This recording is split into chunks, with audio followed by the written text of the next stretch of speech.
जो टेंस होता है वो टेंस होता है कितने प्रकार के? 3 प्रकार के होता है। एक होता है हमारा प्रेजेंट टेंस, दूसरा होता है पास्ट टेंस और तीसरा होता है future tense. Present tense Hindi में इसको कहते हैं वर्तमान काल। हमें हिंदी व्याकरण भी पढ़ना होगा, हमें हिंदी व्याकरण में भी पढ़ना पड़ेगा वर्तमान काल, भूतकाल, भविष्य काल, और वहाँ पर भी इन सभी के प्रकार है। वर्तमान काल के भी प्रकार है, ठीक है, भूतकाल के भी प्रकार है, भविष्य के तो 2 ही प्रकार है, 2 या 3। ठीक, एक चीज क्लियर हो गई कि टेंस जो है वह कितने प्रकार के होते हैं? टेंस 3 प्रकार के होते हैं। कौन कौन? Present tense, past tense, future tense. Present मतलब अभी, पास्ट मतलब कल है, फ्यूचर मतलब आने वाला कल। ठीक है, प्रेजेंट टेंस किसको कहते हैं? जिस टेंस से वर्तमान समय का बोध होता है, जिस टेंस से वर्तमान यानी कि अभी के समय के बारे में हमको पता चलता है, जिस टेंस से अभी के समय का बोध होता है उसको हम कहते हैं प्रेजेंट टेंस। उसको क्या बोलते हैं? Present tense. पहले हमें ये छोटी छोटी चीजों की जानकारी होना ही जरूरी है। जब हमको यही जानकारी नहीं होगा तो हम आगे क्या समझेंगे, कुछ समझ पाएंगे? कुछ नहीं। कहेंगे रे राम ने रावण को मारा तो उल्टा पड़ेगा रावण ने राम को मारा। ठीक है, अब आगे देखो प्रेजेंट टेंस, जैसे वह खेलता है, जैसे वह खेलता है, वह खेल रहा है, वह पढ़ता है। ठीक है, बात समझ में आया? ये सब क्या है? प्रेजेंट टेंस का वाक्य है। ये किसका वाक्य है? प्रेजेंट टेंस का वाक्य है। हम आगे बताएंगे, सबकी पहचान बताएंगे, ठीक है, सबके स्ट्रक्चर बताएंगे, सब कुछ क्लियर होगा हमारा। ठीक है, प्रेजेंट टेंस का जैसे हो गया वह खेलता है, ठीक है, तो आप इतना समझो कि जिसमें है लगा रहे, समझ जाना कि वह प्रेजेंट टेंस। क्या हुआ? Present tense. वर्तमान की बात कर रहा है, अभी की बात कर रहा है, जो काम अभी वर्तमान में हो रहा है बउआ जी, वह प्रेजेंट टेंस है। ठीक है, अब पास्ट टेंस, जिससे हमको बीते हुए समय के बारे में पता चलता है, जिससे पता चलता है कि समय बीत चुका है, और हमको कोई आकर कहता है कि सर हम कल चश्मा पहन के बाजार गए थे। जब बोला ना कि सर हम कल चश्मा पहन के बाजार गए थे, तो हमको पता चल गया कि कल की बात कर रहा है, आज की बात नहीं कर रहा है, अर्थात समय क्या है? बीता हुआ है। ये पास्ट की बात कर रहा है, प्रेजेंट का बात यह नहीं कर रहा है। ठीक है, तो ये पास्ट है तो हमको बता रहा है कि हाँ बीतल समय है। अगर ये पास्ट में न कर पता चलता हमको कि बीतल समय वर्तमान समय पता चलता नहीं चलता। चलिए, जैसे वह खेल रहा था, जैसे वह खेल रहा था, ही वाज प्लेइंग, यह क्या है? पास्ट टेंस है, यह बीते हुए समय की बात कर रहा है। फ्यूचर टेंस की बात करें तो जिस टेंस से हमें आने वाले समय का बोध होता है उसको हम फ्यूचर टेंस कहते हैं। उसको क्या बोलते हैं? Future tense. जैसे कोई बच्चा हमसे आकर कहे कि सर आप हमको पढ़ा दीजिए, हम टेंस पढ़ के देखिएगा, हम कल हीरोगिरी करेंगे। हीरोगिरी करेंगे, अभी कर नहीं रहा है, किया नहीं ना, अभी करने वाला है, आने वाली समय की बात हो रही है, तो वो आने वाला समय हमारा फ्यूचर में चला जाता है। किसमें चला जाता है? फ्यूचर टेंस में चला जाता है। जैसे वह खेलेगा, he will play, वह खेलेगा, he will play। ठीक है, अब देखो यहाँ पर देखो प्रकार के बारे में बात करें। अगर एक चीज का प्रकार आपको पता हो गया ना, तो आप तीनों के प्रकार जानेंगे। देखो, दादाजी के कितने बेटे हैं? 3। दादाजी के 3 बेटे हैं। Present tense, past tense, future tense. ठीक है, इतना जोर से वो काई ना लगाइए। ठीक है, हम इतना काट के हटा लेंगे जितना अभी बोलेगा। और इतना जोर से बोलेगा तो गलतियों बोल रहा चला आएगा। हम वहाँ बोल रहे थे बिली, नहीं कहा था आवाज, हम सब सुन रहे हैं। धीरे धीरे बोलेगा कि बगले में पूरा साउंड तुरंत चलेगा, हमारे साउंड कुछ आ जाएगा, पीछे ना है। देखो, दादाजी के 3 बेटे हैं, present tense, past tense, future tense. ठीक है, और ये तीनों के 4 को बाल बच्चा है। ठीक, इन तीनों के कितने बच्चे हैं? 4। और यहाँ देखो प्रेजेंट टेंस के भी 4 बच्चे हैं। सिंपल, ठीक है, कंटिन्यूअस, परफेक्ट और परफेक्ट कंटिन्यूअस। ठीक है, हमें याद करना बिल्कुल आसान है, कोई दिक्कत यहाँ पर नहीं है। अगर प्रेजेंट में है तो इसमें क्या करेंगे? Perfect tense, continuous tense, sorry present tense, simple tense, ठीक है, कंटिन्यूअस टेंस, परफेक्ट टेंस और परफेक्ट कंटिन्यूअस टेंस, है ना। इसमें हम सिर्फ क्या लगाएंगे? यहाँ पर अगर प्रेजेंट में है तब प्रेजेंट टेंस जोड़ देंगे, प्रेजेंट जोड़ देंगे, प्रेजेंट जोड़ देंगे, प्रेजेंट जोड़ देंगे। ठीक है। अगर फ्यूचर में है तो यहाँ, सॉरी पास्ट में है तो यहाँ पास्ट लगा देंगे, पास्ट पास्ट पास्ट, बाकी सब तो वही है। Continuous tense, simple, perfect tense, perfect continuous tense, सब तो वही है या नहीं है? सब वही है। फ्यूचर में देखिए यहाँ पर हम फ्यूचर जोड़ दिए हैं, यहाँ पर फ्यूचर फ्यूचर फ्यूचर, अर्थात हमें एक का जो है प्रकार याद करने की जरूरत है, बाकी सारा प्रकार हमको खुद ही याद है। अब देखो प्रेजेंट टेंस 4 प्रकार के होते हैं। Simple present tense, present continuous tense, present perfect tense, present perfect continuous tense, present perfect continuous. वही पास्ट टेंस की बात करें तो पास्ट टेंस भी 4 प्रकार के होते हैं। Simple past tense, past continuous tense, past perfect tense, past perfect continuous tense. वही फ्यूचर की बात करें तो फ्यूचर भी 4 प्रकार के होते हैं, ठीक है। Simple future tense, future continuous tense, future perfect tense, future perfect continuous tense. अर्थात दादाजी के 12 पोते हैं। कितने पोते हैं? 12 पोते हैं, ठीक है। टेंस से नित्य यानी कि हर रोज या स्वभावतः होने वाली जो क्रिया होती है, ठीक है, वैसा टेंस जिससे हमको पता चलता है कि यह काम हर रोज होने वाला है, यह काम मनुष्य के स्वभाव के अनुसार होने वाला है, ठीक है। अरे लड़कियों का तो स्वभाव ही होता है झगड़ा करना, वो स्वभाव है कि नहीं स्वभाव है। अच्छा, उसके बाद बात करें नित्य क्या है? मैं खाता हूँ, आप खाते हो, आप सोते हो, हम हंसते हैं, मैं हंसता हूँ, आप हंसते हैं, वह हंसती है, वह हंसता है कि नहीं है? यह डेली के यूज में है। लोग डेली हंस रहा है कि नहीं हंस रहा, लोग डेली खा रहा है कि नहीं खा रहा। ऐसा है कि मतलब कोई नहीं खा रहा, अपन बबे उबे होगा जो नहीं खा रहा, ठीक। ये बात समझ में आए कि नहीं आए? जिस टेंस से हमें नित्य या स्वभावतः होने वाले क्रियाओं का बोध होता है, इससे हमको पता चलता है कि ये काम हमेशा होने वाला, हर रोज होने वाला है, ठीक है। जिससे पता चलता है कि ये काम स्वभावतः होने वाली है, हम उसको बोलते हैं सिंपल प्रेजेंट। उसको क्या बोलते हैं? Simple present. जैसे मैं खाता हूँ, तुम सोते हो, आप सोते हो, मैं जाता हूँ, आप हंसते हैं, मैं हंसता हूँ, आप गाते हैं, मैं भी गाता हूँ, ठीक। और देखो पहचानेंगे कैसे कि सिंपल प्रेजेंट टेंस का वाक्य है, सेंटेंस है। अब कोई भी काम हो, ठीक है, अब कह दे मैं पढ़ता हूँ, मैं पढ़ने जा रहा हूँ, मैं पढ़ रहा हूँ, कि 3 गो सेंटेंस आपके पास दे दिया, कहे कि बताओ इसमें सिंपल प्रेजेंट टेंस कौन है, कैसे पहचानोगे? तो हाँ, इसके लिए हमको पहचान चाहिए क्या कि देखो वह क्रिया, ठीक है, जिस क्रिया के अंत में ता हूँ लगा है, ती हूँ, ते हो, ते है, ता है, ती है। अरे कहने का मतलब कि ताते ती लगा रहे और है लगा रहे, ठीक है। और ती था, ती थी, वो तो भाग जाएगा पास्ट में, ठीक है। ता है, ते है, तो है, ती है, अगर ऐसा लगा रहे तो हम समझेंगे कि वह सिंपल प्रेजेंट। वो क्या है? सिंपल प्रेजेंट, ठीक है। पहचान क्लियर हो गई। नेक्स्ट बात करें कि अगर हम पहचान लें, सबसे पहले जरूरी है कि देखो मेरे पास कोई भी सेंटेंस आएगा ना, ठीक है, तो जरूरी है कि मैं उसको पहले पहचान कि आगे ये किस टेंस का, ठीक है। जब टेंस जब पहचान में आ जाए तो हमको ये पहचानना है कि ये सेंटेंस पॉजिटिव है या नेगेटिव है या इंट्रोगेटिव है, ठीक है। पॉजिटिव मतलब सकारात्मक होता है, क्या होता है? सकारात्मक, ठीक है। मैं पढ़ता हूँ, यह पॉजिटिव सेंटेंस है। मैं नहीं पढ़ता हूँ, नेगेटिव है।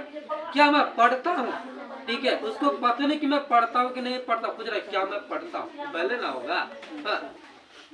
हाँ, वो है इंट्रोगेटिव। वो क्या है? इंट्रोगेटिव, ठीक है। पहले पहचानेंगे कि वो कौन सा टेंस है। जब टेंस पहचान में आ जाए तो हम पहचानेंगे कि वो सेंटेंस पॉजिटिव है कि नेगेटिव है या इंट्रोगेटिव है। जब ये पहचान में आ जाए, ठीक है, तो हम ध्यान में रखेंगे कि अगर वो पॉजिटिव सेंटेंस होगा तो उसको बनाएंगे कैसे? तो सबसे पहले सब्जेक्ट लिखेंगे। क्या लिखेंगे? सब्जेक्ट। सब्जेक्ट का मतलब होता है कर्ता। क्या होता है? कर्ता। देखो सेंटेंस में 2 चीजें होती है, एक होता है हमारा सब्जेक्ट और एक होता है प्रेडिकेट, ठीक है। एक सब्जेक्ट और एक प्रेडिकेट, ठीक है। तो एक होगा कर्ता और एक होगा कर्म, यानी कि काम, ठीक है। कर्म कहो या काम कहो, कोई भी करता, जैसे मैं ये कह रहा हूँ कि मैं पढ़ता हूँ, तो मैं क्या हो गया? कर्ता।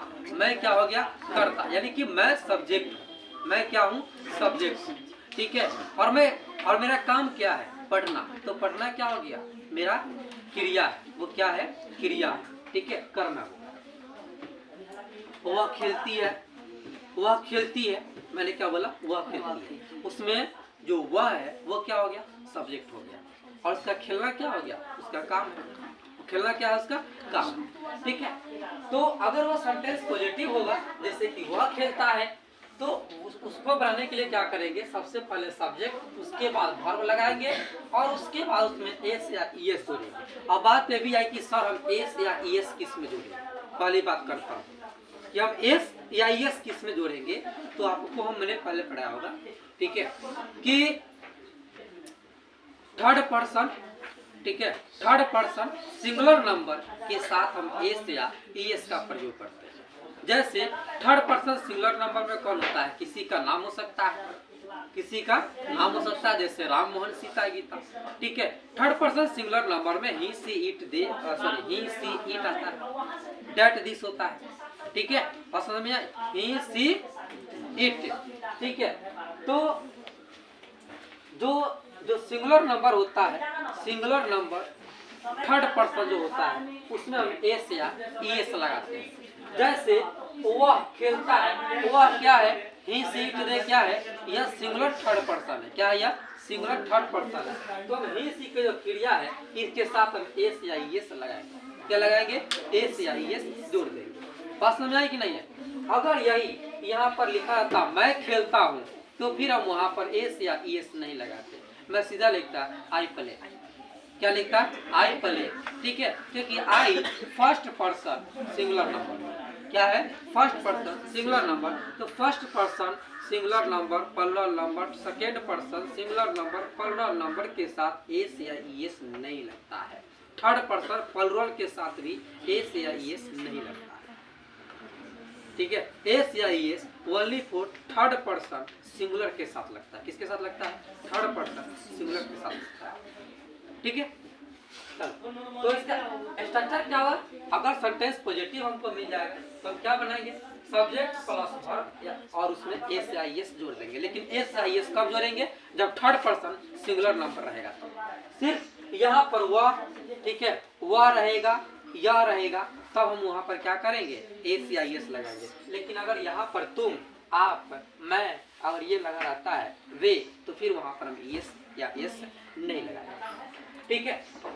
नेक्स्ट बात करें, अगर negative sentence simple present tense में ही कहीं अगर नेगेटिव सेंटेंस, तो उसको बनाने के लिए क्या करेंगे, सब्जेक्ट डू नॉट या डज नॉट प्लस वर्ब लिखेंगे, ठीक है। अब बात यहाँ पर आती है कि डू किसके साथ लगता है, डज किसके साथ लगता है। तो पहले आप ये जान लीजिए कि डू जो है वह फर्स्ट पर्सन सिंगुलर प्लुरल के साथ लगता है, do second person singular plural के साथ लगता है, do third person plural number के साथ लगता है,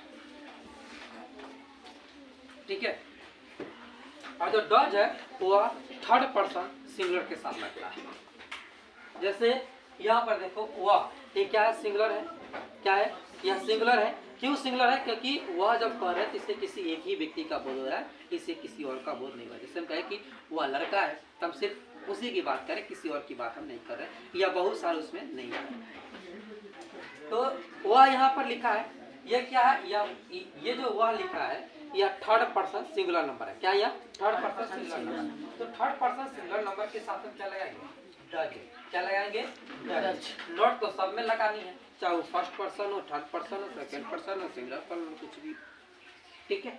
तो अगर यहाँ पर लिखा रहता कि मैं नहीं खेलता हूँ, तो हम क्या लगाते हैं, हम क्या लिखते हैं, I do not play, I do not play, हम क्या लिखते हैं, आई डू नॉट प्ले, ठीक है। तो ये हमारा नेगेटिव बनाने के लिए हो गया, ये क्या हो गया, नेगेटिव बनाने के लिए हो गया। अगर हमको वही इंट्रोगेटिव सेंटेंस बनाने के लिए, ठीक है, और सिंपल प्रेजेंट टेंस में ही देख रहे हैं कि सेंटेंस है, तो सिंपल प्रेजेंट टेंस का है, ताते ती लगे, ये पहचान लीजिए, सिंपल प्रेजेंट टेंस है, ठीक है। यह काम सामान्य काम है, आम चीजें जो मतलब कि ये क्रिया हर रोज होने वाली है, यह क्रिया हर रोज होने वाली है। हमको पता चल गया कि यह इंट्रोगेटिव सेंटेंस है, तो फिर हम वहाँ पर क्या करेंगे, वहाँ पर बनाने के लिए हम पहले डू लिखेंगे या डज लिखेंगे, उसके बाद सब्जेक्ट का वर्ब लिखेंगे। समझ में आई। अब डू किस में लिखेंगे, तो डू जो फर्स्ट पर्सन सेकेंड पर्सन होगा उसके सिंगुलर प्लुरल के साथ और थर्ड पर्सन के प्लुरल के साथ हम किसका यूज करेंगे, डू का यूज करेंगे, और थर्ड पर्सन सिंगुलर के साथ हम डज का यूज करेंगे। जैसे यहाँ पर देख लो, क्या हुआ, खेलती है, क्या हुआ, खेलती है, तो यहाँ पर क्या लिखा मैंने, डज ही, सॉरी क्या हुआ, खेलती है, डज सी प्ले हुआ, क्या होगा, डज सी प्ले। बात समझ में आए? चलिए नेक्स्ट बात करें हम प्रेजेंट कंटीन्यूअस टेंस का। किसकी बात करें, प्रेजेंट कंटीन्यूअस टेंस का बात करें। तो यहाँ पर देखिए, जिससे हमको ये पता चल जाता है कि कोई काम अभी जारी है, खत्म नहीं हुआ है, जिससे हमको पता चलता है कि काम अभी जारी है, खत्म नहीं हुआ है, काम अभी चल ही रहा है, ठीक है, तो वो होगा, वो क्या होगा, प्रेजेंट कंटीन्यूअस टेंस में। तो किस में आ जाएगा, प्रेजेंट कंटीन्यूअस। नाम में से पता चलता है कंटीन्यूअस, कंटिन्यू जारी है, ठीक है, लगातार अभी वह काम हो ही रहा, अभी वह काम खत्म हुआ ही नहीं है, ठीक है, इसके नाम से ही पता चलता है कि काम खत्म नहीं हुआ। हिंदी में भी कहा अपूर्ण, मतलब अभी पूरा नहीं हुआ है, काम अभी पूरा नहीं हुआ, तो नाम से ही पहचान सकते हैं कि कौन सा जो क्रिया है, ठीक है, कौन सा क्रिया वो अभी जारी है। चलिए सिंपल पहचान के लिए जिस क्रिया के अंत में रहा हूँ, रहे हैं, रही है, रहे हो, ये सब लगा रहे तो हम समझेंगे कि वो क्या है, सिंपल प्रेजेंट टेंस, ठीक है। अगर ये सब लगा रहे तो हम समझेंगे कि वो सिंपल प्रेजेंट टेंस है। सिंपल प्रेजेंट टेंस जब हम पहचान गए कि हाँ यह सेंटेंस है, जो ये सेंटेंस है यह सिंपल प्रेजेंट टेंस का है, तो उसके बाद हमको पहचानना है, उसके बाद हमको क्या पहचानना है कि वो सेंटेंस पॉजिटिव है या नेगेटिव है या इंट्रोगेटिव है, हमको पहचानना है, ठीक है। हम अगर पहचान लिए कि मेरा सेंटेंस क्या है, पॉजिटिव है, मेरा सेंटेंस क्या है, पॉजिटिव है, तो पॉजिटिव को बनाने के लिए हमारा स्ट्रक्चर क्या है, पहले सब्जेक्ट लिखेंगे, उसके बाद सब्जेक्ट के अनुसार जिसमें एम लगने वाला उसमें एम लगाएंगे, जिसके साथ इज का प्रयोग होने वाला उसके साथ इज का प्रयोग करेंगे, जिसके साथ आर का प्रयोग होने वाला उसके साथ आर का प्रयोग करेंगे, और उसके बाद भी आई एन जी लिखेंगे, यानी कि वर्ब और उसमें आई एन जी जोड़ देंगे ताकि पता चले कि काम अभी जारी है, काम अभी जारी है। जैसे यहाँ पर देख लो, मैं जा रहा हूँ, तो मैं जा रहा हूँ, सब्जेक्ट कौन हो गया, मैं, यहाँ पर सब्जेक्ट क्या हो गया, मैं हो गया। और दूसरी बात, यहाँ पर ये जा रहा है, इसका अभी जाने वाला काम अभी जारी है, इसका काम अभी खत्म नहीं हुआ, अभी ये व्यक्ति पहुंच नहीं पाया है, ठीक है, अभी ये जा ही रहा है, ठीक। तो इसको हम कैसे बनाएंगे, सब्जेक्ट यानी कि आई, और आई के साथ किसका प्रयोग होता है, इज का, यार का, किसका होता है, एम का प्रयोग होता है, तो हम क्या लिखेंगे, आई एम गोइंग, क्या लिखेंगे, आई एम गोइंग, ठीक है, गो मतलब जाना होता है, उसमें आई एन जी लगा देंगे, हो गया हमारा गोइंग, क्या हो गया, वो हमारा गोइंग हो गया, जिससे हमको हमारा ये सेंटेंस बन गया कि वह काम जारी है, आई एम गोइंग, क्लियर। चलिए अगर हमको पता चलता है कि नहीं ये जो सेंटेंस है, सपोज करो कि मेरे सामने जो सेंटेंस आ रही है, ठीक है, जो क्रिया आ रहा है, ठीक है, उसको देख करके हमको ये पता चलती है कि ये सेंटेंस है जो ये पॉजिटिव नहीं नेगेटिव है, ठीक है। तो जब सेंटेंस जब नेगेटिव मेरे सामने आएगा तो फिर उसको हम कैसे बनाएंगे, अगर सेंटेंस मेरे पास अगर मेरे सामने नेगेटिव आएगी तो फिर उसके बनाने के लिए क्या करेंगे, सब्जेक्ट प्लस में am is are plus not, यानी कि इसको बोलते हैं helping verb, am is are जो होता है ना, इसको कहते हैं हेल्पिंग वर्ब, क्या उसको बोलते हैं, हेल्पिंग वर्ब बोलते हैं, ठीक है। तो हेल्पिंग वर्ब के बाद हम उसमें नोट लगाएंगे और फिर उसके बाद हम क्या लगाएंगे, वर्ब आई एन जी लगाएंगे, समझ में आई। पहले हम हेल्पिंग वर्ब, ठीक है, सब्जेक्ट और हेल्पिंग वर्ब, और उसके बाद उसमें नोट का यूज करेंगे, और उसके बाद उसमें हम वी-आई-एन-जी लगाएंगे, यह है नेगेटिव ना लेंगे। जैसे मेरे पास सेंटेंसेज है कि मैं नहीं जा रहा हूँ, मेरे पास सेंटेंसेज है कि मैं नहीं जा रहा हूँ, तो हमको पता चल गया कि भैया ये नेगेटिव है, क्या है, नेगेटिव है। जब पता चल ही गया नेगेटिव, तो इसको बना दो ना, पहले क्या लिखना आपको, सब्जेक्ट यानी कि आई के साथ किसका होता है, कौन सा हेल्पिंग वर्ब लगता है, एम लगता है, ठीक है। उसके बाद हमको क्या लगाना है, नोट, उसके बाद क्या लगाना है, वी-आई-एन-जी, यानी कि वर्ब क्या होगा, गो, और उसमें आई-एन-जी जोड़ देंगे, हो गया नेगेटिव सेंटेंस बन गए, कोई दिक्कत नहीं ना है। चलिए आगे हम बात करें, हो सकता है कि सेंटेंस मेरे सामने जो सेंटेंस है वह पॉजिटिव नहीं हो, वह नेगेटिव नहीं हो, वह इंट्रोगेटिव हो, क्या हुआ, इंट्रोगेटिव हो। तो अगर मेरे सामने सेंटेंस अगर इंट्रोगेटिव होता है तो फिर उसको कैसे बनाएंगे, अगर इंट्रोगेटिव सेंटेंस कैसे बनाएंगे, तो उसमें सबसे पहले हम हेल्पिंग वर्ब को लिखेंगे, किसको लिखेंगे, हेल्पिंग वर्ब को, यानी कि एम इज आर को लिखेंगे, उसके बाद हम सब्जेक्ट को लिखेंगे, और उसके बाद फिर उसमें वी-आई-एन-जी जोड़ेंगे, ठीक है, उसके बाद फिर उसमें हम वी-आई-एन-जी जोड़ेंगे। जैसे यहाँ पर देखो, क्या मैं जा रहा हूँ, क्या मैं जा रहा हूँ, क्या मैं जा रहा हूँ। क्या बनाएंगे, पहले उसमें जो हेल्पिंग वर्ब है उसको पहले लिखेंगे, उसके बाद सब्जेक्ट को लिखेंगे और उसके बाद जो क्रिया है उसमें हमारे जो लिखेंगे। ठीक है, ठीक है। अगर ये सब लगा रहा है तो हम ये समझ जाएंगे कि हमारा जो सेंटेंस है वो हमारा प्रेजेंट परफेक्ट टेंस का सेंटेंस है। और जब पहचान में आ जाए कि प्रेजेंट परफेक्ट का सेंटेंस है तो फिर उसके बाद ये पहचानो कि यह सेंटेंस पॉजिटिव या नेगेटिव है या इंट्रोगेटिव। अगर पॉजिटिव है तो हम वहाँ पर रूल क्या लगाएंगे, सब्जेक्ट प्लस है या है प्लस V3 बहुत समझ रहे हैं, वर्ब का तीसरा रूप, वर्ब का तीसरा रूप। ठीक है, अब यहाँ पर एक चीज देखेंगे, जैसे लिखा हो मैं खा चुका हूँ, मैं खा चुका हूँ, इसके अंत में क्या आ रहा है, चुका हूँ। अंत में क्या आ रहा है, चुका हूँ। तो जैसे ही चुका हूँ आया तो हम समझे कि भैया ये किसका वाक्य है, ये किसका सेंटेंस है, या प्रेजेंट परफेक्ट टेंस का सेंटेंस है। और प्रेजेंट परफेक्ट में किसका है, तो यह पॉजिटिव का है। तो कैसे बनाएंगे, सब्जेक्ट को यहाँ पर मैं यानी कि आई, और उसके बाद आई के साथ क्या लगेगा, हैव या हैज लगेगा, क्या लगेगा, हैव लगेगा। तो क्या लिखेंगे, आई हैव, और खा चुका हूँ, खाना ईट होता है, खाना का क्या होता है, ईट, और ईट का V3 क्या होता है, ईट। तो मैं खा चुका हूँ क्या बन जाएगा, आई हैव ईटेन, क्या बन जाएगा, आई हैव ईटेन। अगर पता चले कि नहीं नहीं नहीं ये सेंटेंस पॉजिटिव नहीं है, ये तो नेगेटिव सेंटेंस। अगर सेंटेंस नेगेटिव हो तो उसको बनाने के लिए क्या करेंगे, सब्जेक्ट प्लस हैव या हैज और प्लस नोट, यानी कि हैव या हैज के बाद हम नोट का यूज करेंगे, तब V3 लगाएंगे। जैसे मैं नहीं खा चुका हूँ, मैं नहीं खा चुका हूँ, क्या लिखेंगे, आई हैव नोट ईटेन। क्या लिखेंगे, I have not eaten. Subject आ गया, हैव या हैज आ गया, उसके बाद नोट आया और उसके बाद V3 है। क्लियर बात हो गई। अगर सेंटेंस कहीं नेगेटिव ही नहीं हो, पॉजिटिव भी नहीं हो सकता है कहीं सेंटेंस इंट्रोगेटिव। अगर सेंटेंस इंट्रोगेटिव होगा तो वहां पर क्या करेंगे, तो वहां पर हम लिखेंगे, क्या लिखेंगे, पहले हैव या हैज, उसके बाद सब्जेक्ट और उसके बाद V3 का हम यूज करेंगे। करें कि नहीं करें। जैसे क्या मैं खा चुका हूँ तो हैव, आई सब्जेक्ट हो गया, ईटन V3 हो गया, ईट का हो गया ना, हैव आई ईटन, क्या मैं खा चुका हूँ, बना कि नहीं बना। अगर वही रहता, ठीक है, आप खा चुके हैं, क्या बनता, यू हैव ईटन।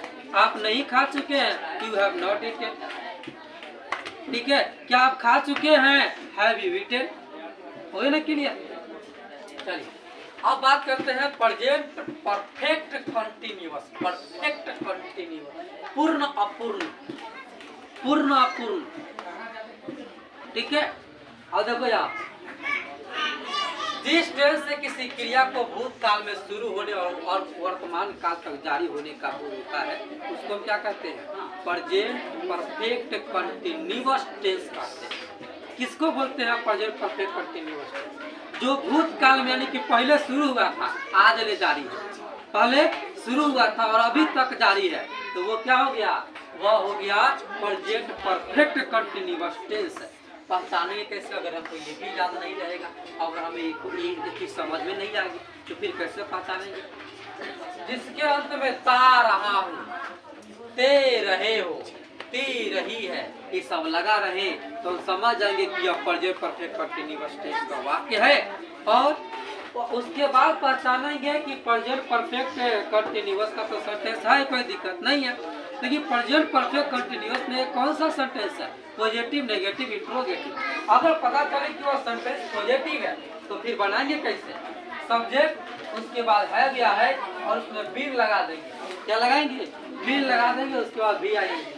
जैसे मैं सोता रहा हूँ, यहाँ पर सब्जेक्ट कौन है, मैं क्या होगा, आई के साथ क्या लगेगा, है, और उसके बाद क्या जोड़ना है, been sleeping. I have been sleeping, मैं सोता रहा हूँ। क्या हुआ, आई हैव बीन स्लीपिंग, मैं सोता रहा हूँ। नेगेटिव में अगर सेंटेंस मान लो कि हो सकता है सेंटेंस कहीं पॉजिटिव नहीं, सेंटेंस नेगेटिव ही है, ठीक है। अगर नेगेटिव हो तो वहाँ पर कैसे बनाएंगे, सब्जेक्ट हैव या हैज, उसके बाद देखो हैव हैज के बाद नोट, तब बीन लगाएंगे, यहाँ पर ये रखना, हैव हैज के बाद नोट और उसके बाद बीन लगाएंगे। जैसे मैं नहीं सोता रहा हूँ, आई है सब्जेक्ट है तब नोट और उसके बाद बी और उसके बाद स्लीपिंग, यानी कि I have not been sleeping, मैं नहीं सोता। ठीक है, उसके बाद अगर सेंटेंस हो सकता है कि इंट्रोगेटिव हो, सेंटेंस क्या आ जाए, इंट्रोगेटिव आ जाए, तो हम क्या लिखेंगे, हैव या है तब सब्जेक्ट और तब बीन और उसके बाद भी आइए। जैसे क्या मैं सोता रहा हूँ, have I been sleeping, have I been sleeping.